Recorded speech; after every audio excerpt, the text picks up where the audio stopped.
You don't notice it at first. The moment kindness stops being kindness and starts becoming a quiet transaction.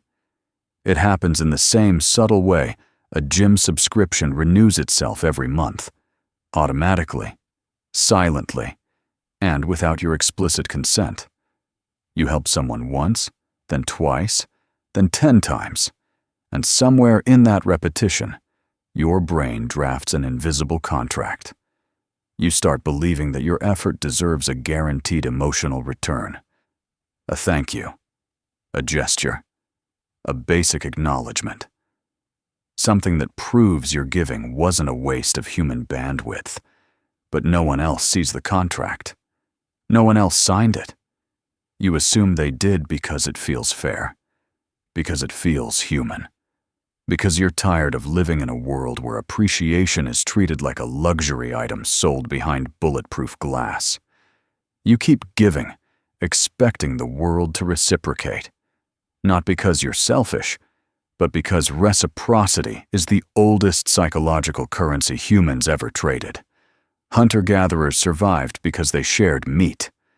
Modern workers survive because they share emotional labor. You don't want to be repaid. You just don't want to feel used. Yet, every time you suppress your own needs, just to look like the good one, the dependable one, the person who'd never complain, you train others to treat your energy like bottomless inventory on a clearance rack. This is the inflation effect. The more freely you give, the less your giving is valued. Your time becomes cheap. Your support becomes assumed. Your boundaries dissolve into a soft blur, like a price tag faded under too many fluorescent lights. At first, you tell yourself you're doing the right thing, that this is what good people do. That generosity is its own reward. And yet, something inside you tightens, a small, uncomfortable knot.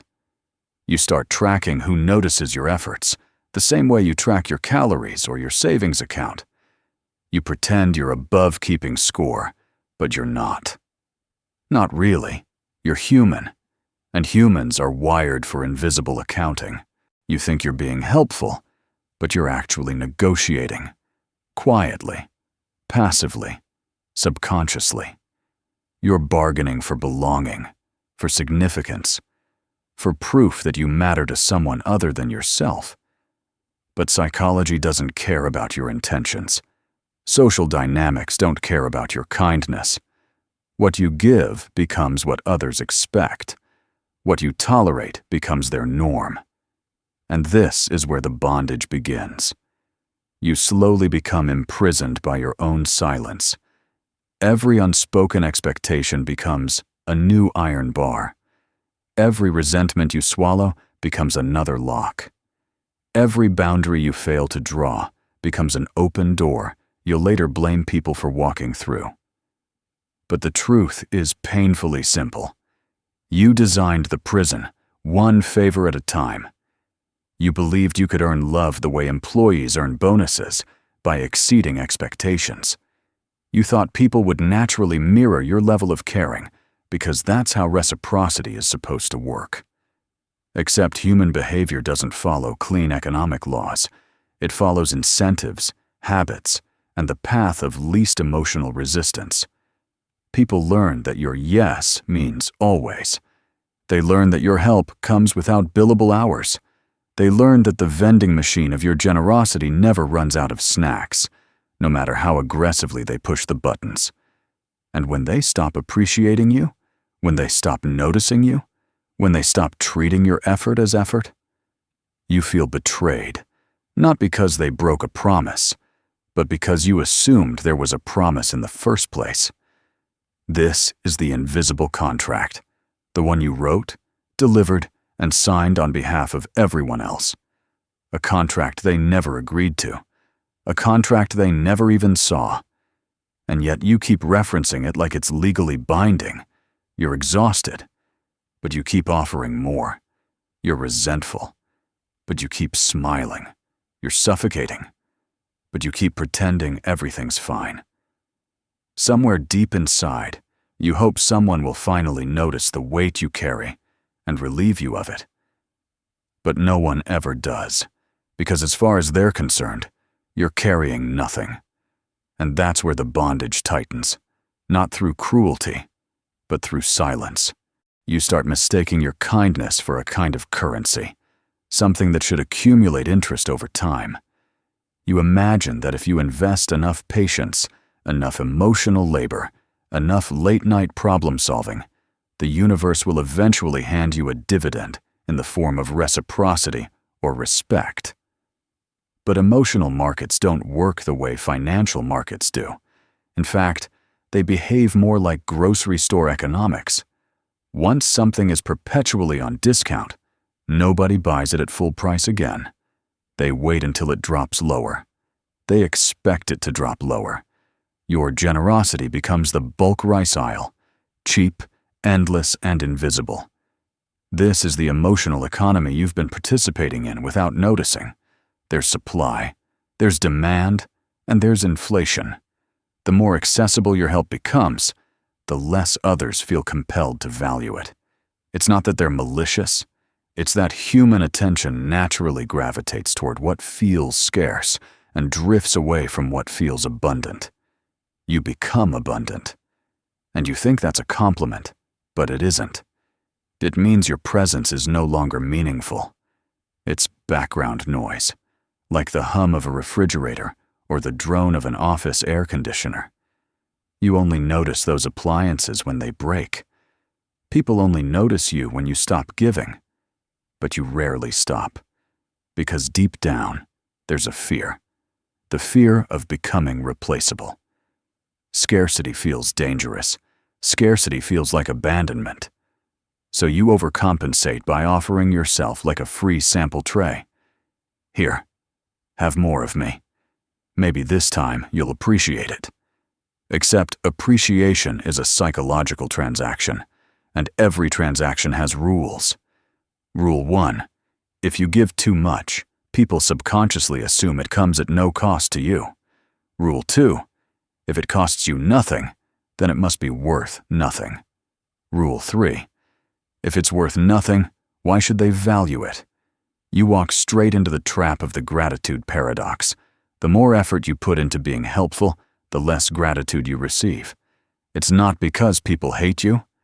It's because you've unintentionally taught them that your energy is self-replenishing. You look like a charging station that never sends an invoice, so they keep plugging into you. And they keep draining you. And they keep assuming it's fine.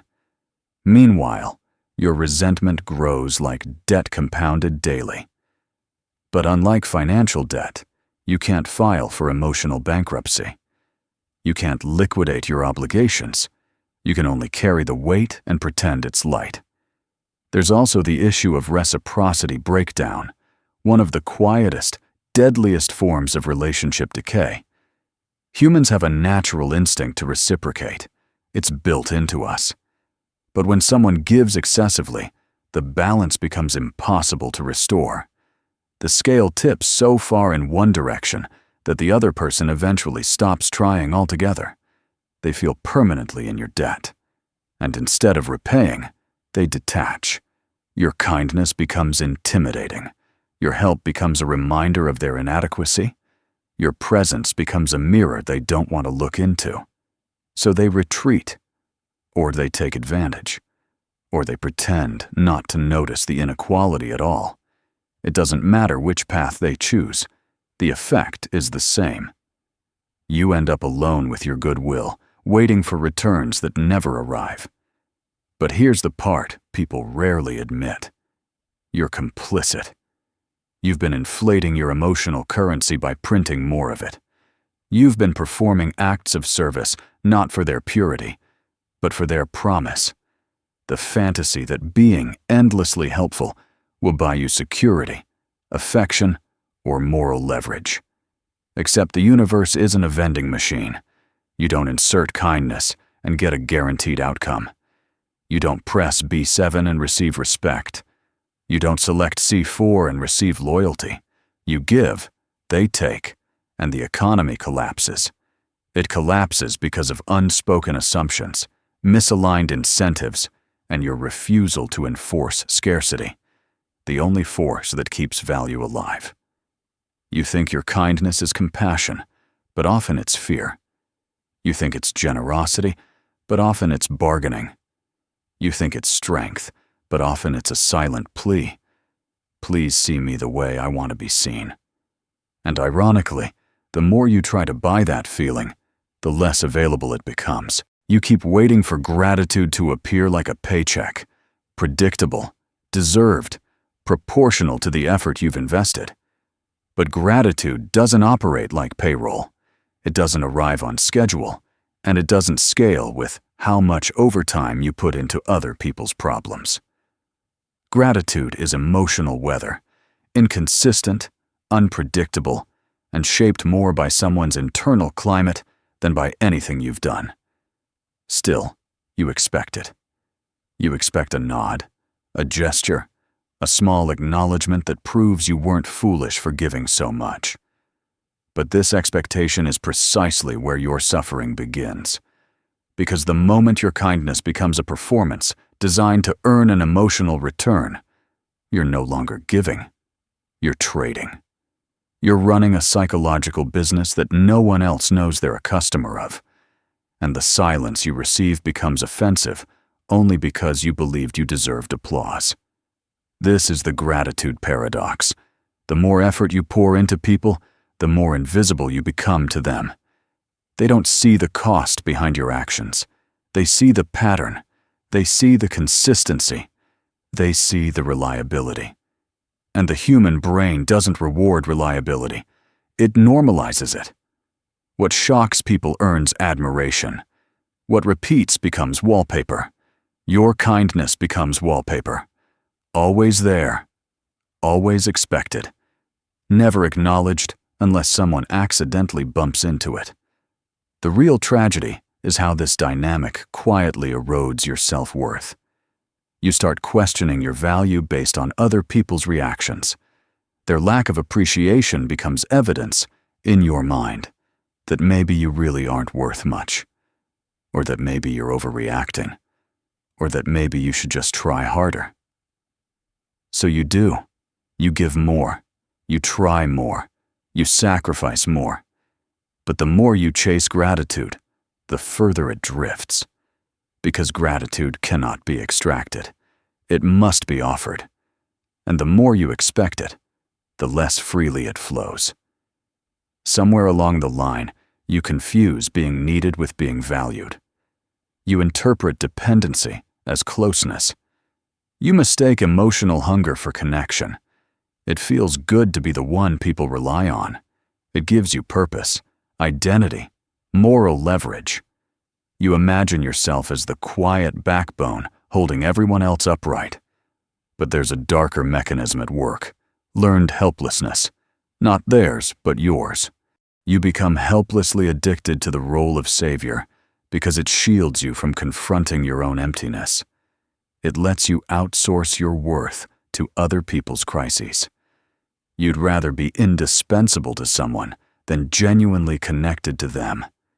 Because connection requires boundaries, independence.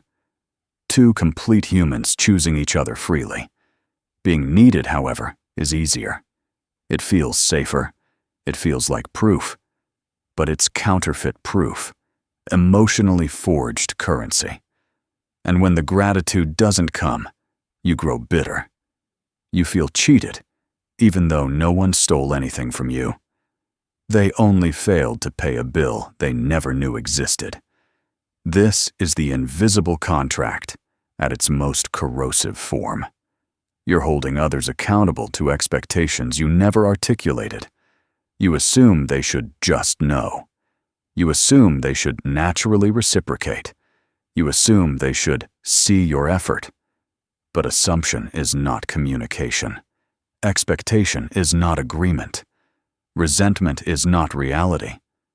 The emotional economy collapses because you're overinvested in a stock no one else is trading. You've tied your identity to returns that were never promised. You're measuring your worth using a currency no one else uses. And here's the most painful realization. People aren't ungrateful. They're uninformed. You never told them what it cost you. You never set limits on what you could give. You never explained what support you needed in return. You kept everything internal, then punished them for not being mind readers. It's not that they failed you. It's that you outsourced your self-worth to their appreciation, and then blamed them for mismanaging it. This isn't cruelty. It's human nature. People don't value what they don't understand, and they can't understand what you refuse to say. So you drown in the silence you helped create, mistaking it for evidence instead of consequence. There comes a point when you stop helping people to be kind and start helping them because you're terrified of what will happen if you don't. You've built your identity around being reliable, useful, indispensable. So every time someone needs something, you step in automatically, like a reflex you no longer control. You tell yourself you're just being supportive, but what you're really doing is trying to secure your position in their life by making yourself irreplaceable. This is where the bondage deepens, not through chains someone else locked around you, but through chains you welded link by link, convinced they were proof of your value. You become the person who solves everything. The emotional firefighter, the crisis medic, the walking support hotline. You respond instantly, even when you're exhausted. You say yes before you even think. You jump at every request because you've confused urgency with importance, and importance with identity. But there's a psychological cost. Learned helplessness spreads on both sides. They become helpless because you make everything too easy for them. You become helpless because you no longer know how to stop. Dependency grows like mold in a damp room, silently, invisibly, until the entire structure smells wrong. What starts as compassion mutates into control. You shape their environment, smooth out their problems, preempt their failures. Not because you're manipulative, but because you can't tolerate the anxiety of letting people struggle on their own. You'd rather burn out than feel irrelevant. And ironically, the more you help, the more suffocating the relationship becomes. For them, your constant involvement becomes intrusive. They start feeling watched, managed, subtly judged. Every favor begins to feel like a spotlight shining on what they can't do. Even if you never speak a harsh word, your presence becomes a silent commentary. You can't handle your own life, so I'll handle it for you. For you, their growing dependence feels like purpose, until it becomes resentment.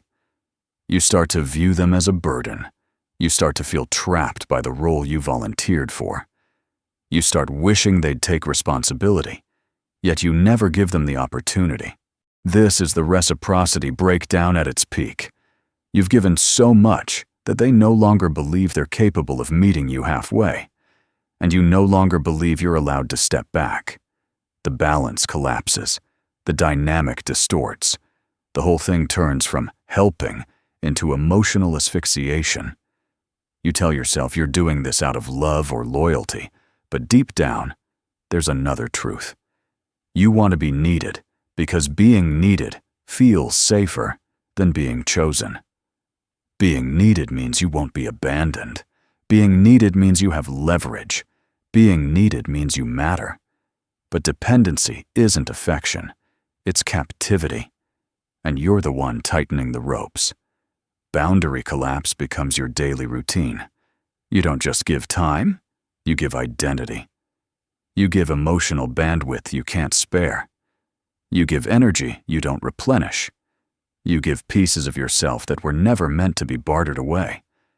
And when people don't recognize the sacrifice, you feel violated, even though you violated your own limits first. Then comes the self-deception loop. You tell yourself you're only helping because you care. But if that were true, you wouldn't keep a mental ledger of everything you've done. You wouldn't get irritated when people don't react the way you want. You wouldn't feel panic at the thought of stepping back. You wouldn't crave gratitude like oxygen. You want something in return, Not money, not praise, but proof that your existence has meaning. And that's where the trap becomes airtight. You end up in relationships where you're the worker and they're the dependent. You become the system and they become the user. You handle the labor, they handle the consumption. It's not that anyone intends harm. It's that the incentives were misaligned from the start. But here's the hardest truth. You didn't help them out of pure generosity. You helped them because you were afraid of what their independence would reveal about your own emptiness. You feared that if they didn't need you, they wouldn't choose you. You feared that without your constant usefulness, you'd become invisible. You feared that if you stopped giving, there'd be nothing left to define you. So you kept giving, and they kept taking. And neither of you realized you were participating in the same quiet form of bondage, just from opposite sides of the chain. At some point, the weight becomes too heavy to ignore. The emotional labor you kept offering freely starts feeling like a mortgage you never wanted, but kept paying out of habit. Your body tightens, your patience thins, your mind grows cynical. You look at the people you've helped, the ones you practically carried, and instead of warmth, you feel a pressure in your chest, a quiet anger, a hollow ache. This is the moment you realize the bondage wasn't theirs. It was yours. You weren't trapped by them. You were trapped by your own refusal to draw a line. Boundary collapse didn't happen overnight. It happened in micro moments. Each time you said yes when you meant no. Each time you swallowed resentment. Each time you pretended you didn't need anything in return. You built a version of yourself that functioned like public infrastructure, reliable, free, available, expected. And now you're shocked that no one treats you like anything else. But here's the uncomfortable truth. People learn from your behavior, not your intentions. If you perform endless generosity, they will assume endless capacity. If you never express your limits, they will assume you don't have any. If you reward bad patterns with continued support, you reinforce the very dynamic you suffer under. You didn't just allow the imbalance, you maintained it. This realization hurts, but it's also the beginning of freedom. Because once you see how much of the bondage was self-constructed, you can start dismantling it. You start by questioning your own incentives. Why do you overextend? Why do you tolerate emotional extraction? Why does setting boundaries feel like betrayal? The answer lies in loss aversion, the fear that withdrawing your efforts will cost you something essential. You imagine that if you stop helping, people will leave, or they'll resent you, or they'll reveal that the relationship was never genuine. So you cling harder, hoping your usefulness will compensate for your insecurity. But clinging is not connection. It is merely proximity rooted in fear. You've been subconsciously managing relationships like a high-risk investment portfolio, pouring more and more into social stocks that haven't delivered returns in years. You keep investing because you fear that pulling out means the loss becomes real. You keep giving because admitting the imbalance feels worse than enduring it. That's the sunk cost fallacy, the delusion that past effort justifies future sacrifice. It doesn't. It never did. And when you finally step back, when you decide to stop giving beyond your limits, something unexpected happens. The emotional fog clears. You start seeing relationships for what they truly are, not for what you hoped they would be. You notice who adapts and respects your new boundaries. You notice who panics because they relied on your silence. You notice who withdraws because your usefulness was the only glue holding them near. This clarity isn't punishment, it's revelation. You learn that real connection requires space, distance, mutual responsibility. Not one person overfunctioning while the other collapses into learned helplessness. You learn that your value doesn't come from how much you sacrifice, but from the integrity of your presence. You learn that autonomy isn't selfish. It's the foundation of self-respect. Breaking the bondage doesn't require confrontation. It requires honesty, the kind you've avoided with yourself. You admit that your generosity was often a negotiation. You admit that your silence was a strategy. You admit that your resentment grew because you expected people to repay debts they never agreed to. And when you finally release those expectations, something loosens, like a rope dropping from your chest. You feel the first breath of genuine freedom, the freedom to give without bargaining, to say no without guilt, to exist without performing usefulness. People may adjust, people may resist, people may leave. But for the first time, their reactions don't define you. Your boundaries do. And that is the quiet turning point, realizing that kindness without limits becomes bondage, but kindness with boundaries becomes strength. You stop trying to be irreplaceable and start trying to be authentic. You stop trying to be the emotional vending machine and start being a person. You stop tying your worth to gratitude and start anchoring it in self-awareness. And in that moment, the chains you thought were holding you, the ones you spent years blaming others for, dissolve. Not because someone freed you, but because you finally stopped tightening them yourself. You arrive at the end with a softer kind of awareness. Not the dramatic kind that demands you rebuild your life overnight, but the quiet kind that finally lets you breathe. The truth isn't that people are ungrateful or cruel or intentionally draining you. The truth is simpler, quieter, more human. You trained them to expect what you never said out loud, and they responded to the version of you that you kept performing. Now, with your boundaries reclaimed, the emotional terrain changes. You begin to understand that real kindness doesn't require sacrifice to the point of self-erasure. It doesn't require becoming the solution to everyone else's problems. It doesn't require a ledger of emotional transactions. Kindness becomes cleaner when it's given freely, not as a negotiation, not as leverage, and not as a shield against loneliness. You start valuing your space, your time, your energy, not because you're hardening, but because you're maturing. You learn how to give without losing yourself. You learn how to step back without guilt. You learn that relationships built on genuine choice, not dependency, are the ones that last. And slowly, you feel something you haven't felt in a long time. Your own presence. Steady. Whole. Enough.